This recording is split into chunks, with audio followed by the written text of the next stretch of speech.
Subscribe to Lime English channel. I've always known that I should exercise more. For years, I made promises to myself. Next week, I'll start running, or from Monday, I'll do home workouts. But the weeks and Mondays came and went, and nothing really changed. One morning, while trying to zip up my favorite jeans, I realized it was time for real action. I decided to join a gym, and to make sure I wouldn't give up, I booked a personal training session. The gym was not far from my house, just a 20-minute walk through the park. I chose it because I'd passed by it many times, and it always looked clean and modern, with big windows and people working out inside. I felt nervous in the days before my first session. What if I looked silly? What if I couldn't do any of the exercises? What if the trainer thought I was hopeless? But I pushed those thoughts away. After all, everyone has to start somewhere. On the big day, I got up early, had a light breakfast of toast and banana, and got dressed in my new workout gear: dark blue leggings, a pink t-shirt, and bright white trainers I'd bought the day before. I packed my bag with a water bottle, a towel, and a change of clothes and headed out. The weather was nice, the sun was shining, and by the time I reached the gym, I felt a bit more confident. At the reception, a friendly woman checked my membership, gave me a key to a locker, and showed me where the changing rooms were. I put my things in the locker, tied my hair back in a ponytail, took a deep breath, and went out into the main gym area.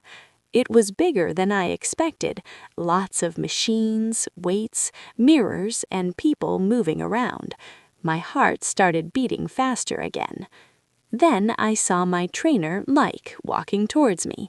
He was in his 30s, tall and strong, but with a kind smile. "Hi, I'm Mike," he said in a calm voice. "Ready to get started?" I nodded, trying to look brave. He started by asking about my goals and any health issues. I told him I just wanted to get stronger and feel more energetic, and that I had no injuries or problems. He nodded, made some notes, and said, "First we warm up. It's very important to prepare your body."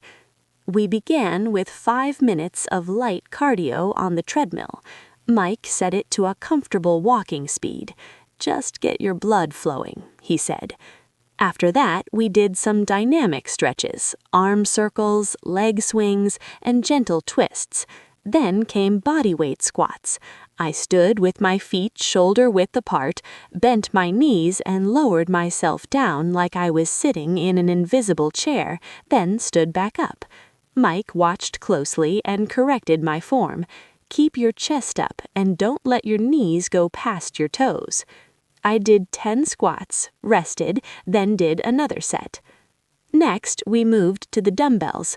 Mike picked a light pair, just 2 kilograms each, and showed me the shoulder press. I sat on a bench, held the weights at shoulder level, and pushed them up above my head, then lowered them slowly. It felt harder than it looked. I did 3 sets of 10 reps, resting a minute between each. Mike gave me tips all the time. Elbows straight up, not out to the sides, and breathe out as you push up. After that, we did bent-over rows. I bent my knees slightly, leaned forward, and pulled the dumbbells up towards my chest, squeezing my shoulder blades together. This worked my back muscles, which I didn't even know I had. Again, 3 sets of 10. My arms were starting to feel tired, but Mike encouraged me. "Good work, you're doing great." Then came lunges. I stepped forward with one leg, lowered my body until both knees were bent at 90 degrees, then pushed back up. I did 10 on each leg. It was tricky to keep my balance at first, but after a few tries I got the hang of it. Mike said, "Perfect, now do another set." My legs were shaking a little by the end, but I felt proud I'd completed them. For core work, we did planks. I lay on my back with my knees bent and feet flat on the floor. Then I lifted my hips up towards the ceiling, squeezing my butt at the top and lowered back down. 3 sets of 15. I could really feel this in my lower body, especially my glutes and hamstrings. After the main workout, Mike said it was time to cool down. We walked on the treadmill for 5 more minutes at a slow pace, then moved to the floor for static stretching. He showed me how to stretch my quads by pulling one foot towards my butt, how to touch my toes for my hamstrings, how to stretch my shoulders by pulling one arm across my chest, and how to do side bends. I held each stretch for 20 to 30 seconds. It felt so good. All the tension left my muscles, and I started to feel relaxed. When we finished, I was sweaty and a bit shaky, but also incredibly happy. I had done it. I'd survived my first gym session, and it wasn't as scary as I had imagined. Mike handed me a sheet of paper. Here's your plan for the next week. Try to come 3 times, once with me and twice on your own. Stick to the same exercises and weights for now. Focus on form, not on lifting heavier. That's the key to progress.